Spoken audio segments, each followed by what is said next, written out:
இல்லை சீதாராமன், இப்போ அவர் சொல்கிற மாதிரி இந்த கோலி கல்ச்சர் வந்து பேரண்ட்ஸ்க்கு தெரியாமல் இருக்குது அப்படின்னு சொல்கிறாரு. ஆனால் பொதுவாக இந்த காலத்தில் எல்லாருக்கும் விழிப்புணர்வு இருக்குது, எல்லாம் படித்தவங்க.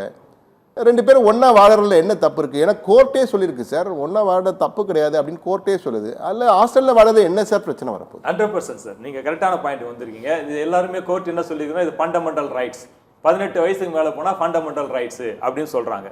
Fundamental rights okay sir. இப்போ வந்து ஒரு 18 வயசுல அப்புறம் ஒரு சின்ன எக்ஸாம்பிள் சொல்கிறேன். 18 வயசில் எல்லாரும் கல்யாணம் பண்ணி கொடுக்கலாம், ஃபண்டமெண்டல் ரைட்ஸ். நம்ம வீட்டு பிள்ளைகளுக்கு யாருன்னா நம்ம 18 வயசில் கல்யாணம் பண்ணி கொடுக்குமா?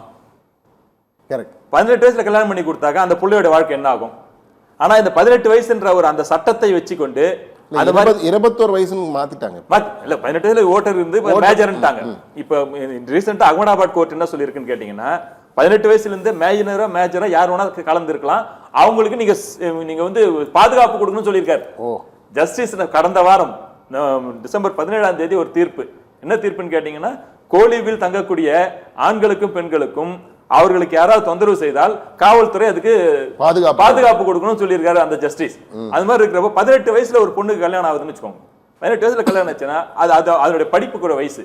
எல்லாமே ஃபண்டமெண்டல் ரைட்ஸ் நம்ம கேள்வி கேட்காம இருந்துட முடியாது சார். இன்னைக்கு ஒரு பையன் வந்து 18 வயசு ஆச்சுன்னா அவனுடைய சொந்த முடிவு எடுக்கலாம். அவன் சரக்கு போடுறான், அவன் 18 வயசு நான் எதனா பண்ணலாம்னு சொன்னாக்கா ஒரு அப்பா அம்மா கேட்காம இருக்க முடியுமா? எங்களுடைய கேள்விகள் என்னன்னு கேட்டீங்கன்னா, கோழி விடுதிகள் நடத்துறாங்க இல்லைங்களா, கோழி விடுதிகளுடைய போர்டுல அதுல போடுங்க சார், இது இருபாலர் தங்கும் விடுதி, ஆண்களும் பெண்களும் இணைந்து தங்கும் விடுதி அப்படின்னு சொல்லுங்க சார்.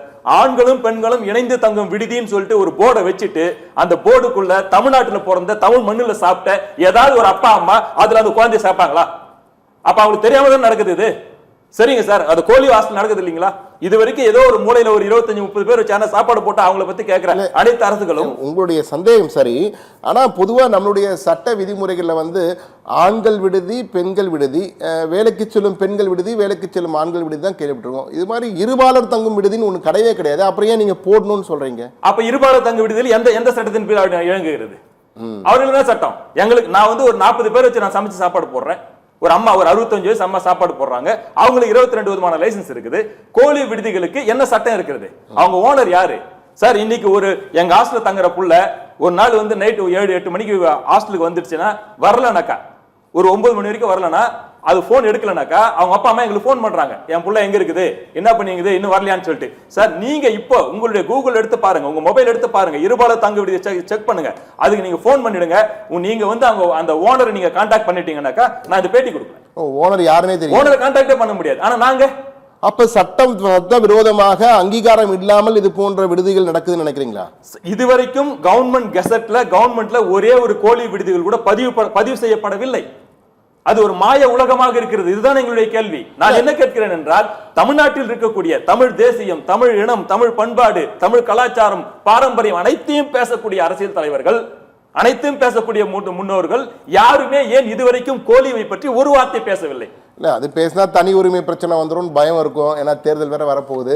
இல்ல எப்படி நீங்க சொல்லுங்க, இது இவர் சொல்ற கருத்தை வந்து நீங்க ஆமோதிக்கிறீங்களா? அது முழுமையா கருத்து கோழி அப்படின்ற கருத்தில் இருந்து இன்னொரு கலாச்சாரமும் இதில் போயிட்டு இருக்கு சார்.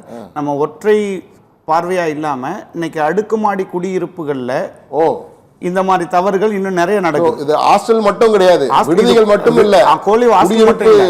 அதாவது இப்போ என்ன அப்படின்னு கேட்டிங்கன்னா, நம்ம 2024 செப்டம்பரில் ஒரு மிகப்பெரிய பிரபலமான கல்லூரிக்கு அருகாமையில் உள்ள அடுக்குமாடி குடியிருப்புகளில் ஒரு ரைட் பண்ணுறாங்க. ஒரு 500 காவல்துறையினர் ரைட் பண்ணுறாங்க.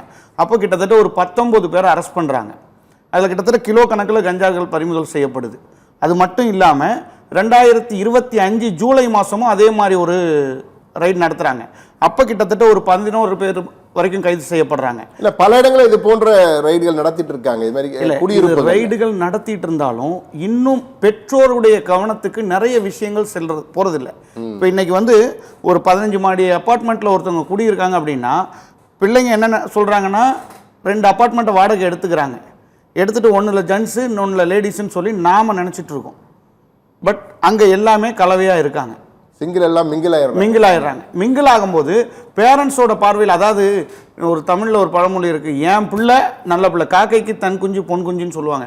அது மாதிரி இவங்க என்ன நினைக்கிறாங்க, என் பிள்ளை தப்பான வழிக்கு போக மாட்டான், என் பிள்ளை வந்து தப்பு செய்யாது. இது வந்து எல்லா பெற்றோருடைய நம்பிக்கை.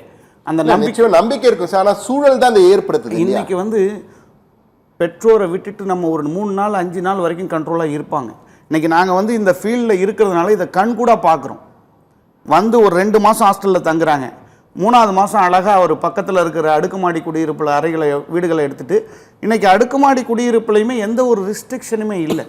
காவல்துறையிலையும் சரி, ஒருத்தர் வந்து ஒரு பேச்சுலர்ஸ் வந்து தங்குறாங்கன்னா அவங்கள்ட்ட ஒரு டீட்டெயில் வாங்கணும். இதே எங்களை போல் ஆள்கிட்ட வராங்க, என்ன வச்சுருக்கீங்க, லைசன்ஸ் கொடுங்க, உங்களுடைய டீட்டெயில் கொடுங்க. அதாவது தனி மனிதனாக நீங்கள் ஒரு கமர்ஷியல் இதுவாக நடத்துறீங்க, ஒரு தொழிலாக நடத்துறீங்க, அவங்க வந்து பொது சேவை செய்கிறாங்க. குடியிருப்பு இதுக்கெல்லாம் பொது சேவைன்ற ஒரு லைசன்ஸ் கிடைச்சிச்சு. எனக்கு ஒரு உங்களை கேட்கணும்னு நினைக்கிறேன். இது வந்து ஏன் நீங்க ஒரு பொறாமையில வந்து அடுக்குமாடி குடியிருப்புலாம் தங்குறாங்க, விடுதிகளில் வந்து இப்ப நிறைய இடம் காலியா இருக்குன்ற பொறாமையில ஒருவேளை குற்றம் சாட்டுறீங்களோ? நான் ஒரே ஒரு வார்த்தை கேட்கிறேன் சார். நான் வந்து கோலீவ் நடத்தக்கூடிய அந்த கார்பரேட் நிறுவனத்துக்கு எதிராக நான் பேசவில்லை. நீங்க ஹாஸ்டல் நடத்துங்க, லேடிஸ் தனியா ஜென்ஸ் தனியா நடத்துங்க, எனக்கு போட்டி வாங்க, நான் வேணாம்னு சொல்லல, எனக்கு பொறாமை இல்லை. கலாச்சாரத்தை சீர்கடாதீங்க. கடந்த வாரத்தில் வந்த ஒரு பதிவு, என்ன பதிவு, தெலுங்கானால ஒரு கோலீவ் ஹாஸ்டலுக்கு ஒருத்தர் ஃபோன் பண்றாரு, ஃபோன் பண்ணி கேட்கிறாரு, சார் நான் ஹாஸ்டல் ரூம் வேணும்னு கேட்கறாங்க.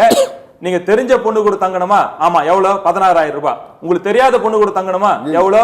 22,000 ரூபாய். அப்படின்றது பதிவு இருக்கு, உங்களுக்கு பதிவு நான் அனுப்புறேன் உங்களுக்கு. இப்படி இது போன்ற கலாச்சார சீர்கேடுகளை நடத்தக்கூடிய சார், நல்லா யோசிங்க சார். நாளை இந்திய இளைய சமுதாயம் கெட்டு குட்டிசோரா போயிட்டு இருக்கு சார். இந்த நேரத்தில் நம்ம ஃபண்டமெண்டல் ரைட்ஸ் சொல்லிட்டோ, சட்டம் இப்படிதான் இருக்குன்னு சொல்லிட்டோ, இதை பார்த்து கொண்டு நாம் போனால் இளைய சமுதாயத்துக்கு நாம் செய்யக்கூடிய மிகப்பெரிய துரோகம், இந்தியாவின் வளர்ச்சிக்கு நாம் செய்யக்கூடிய மிகப்பெரிய துரோகம். சீர்கேட்டை தடுக்க வேண்டியது மீடியாவுக்கும் நம்மளுக்கும் உரிமை இருக்கு, எங்களை மாதிரி தோல் போடுறவங்க முக்கியமா. ஏன்னா கிராமப்புறங்கள்ல இருந்து ஒரு ஏழை எளிய வீட்டு பிள்ளைகள் எங்க விடுதியில தங்குறாங்க. 10 லட்சம் பேருக்கு மேல ஏழை எளிய வீட்டு பிள்ளைகள் தங்குறாங்க. அவங்க டீசெண்டா தான் போய் வந்துட்டு இருக்காங்க. ஆனா எங்கிருந்து வந்து இந்த கலாச்சாரம்?